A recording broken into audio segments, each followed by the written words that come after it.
Meditations for every day of the year by Bishop Richard Challoner. February 19th. On the rules prescribed by Jesus Christ to his followers.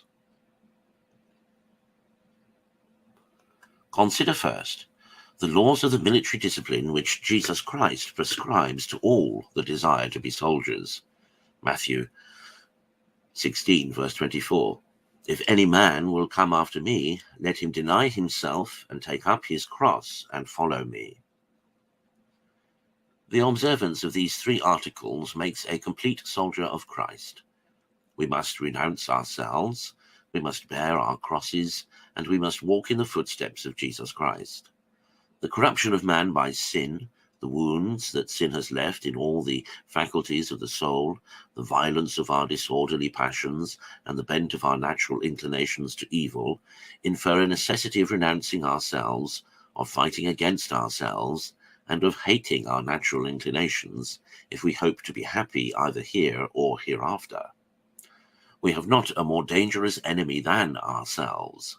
The devil himself cannot hurt us half so much as we hurt ourselves, when we follow our own will and indulge our own inclinations. The denying, therefore, of ourselves is the first article of an unhappy self-love, the root of all our evils, and its three principal branches, the lust of the flesh, the lust of the eyes, and the pride of life. The Son of God came down from heaven to engage us in the holy warfare.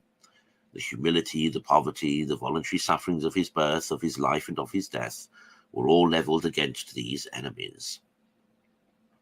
Consider, secondly, that the soldier of Jesus Christ must stand to his colours. He must not run from the cross.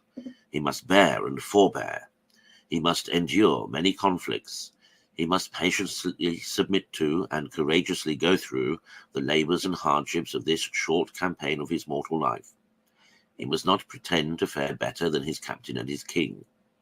All sufferings and hardships appear nothing to a brave soldier when he is following his prince and is happy in his company.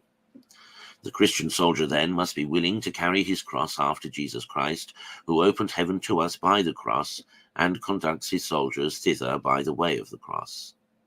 Embrace then, O my soul, this happy instrument of thy salvation, in which, if thou bearest it in a proper manner, thou wilt find an inexhaustible source of grace and comfort. Embrace the holy will of God, which lays the cross upon thee to bring thee to himself.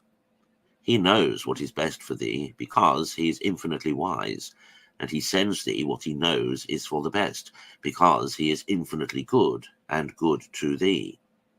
Thou canst not be in a safer or better way than in the way of the cross, by which Jesus Christ and all his saints have gone to heaven. Even in this life, the true soldiers of Christ find often a greater sweetness in the cross than in all the pleasures of this world.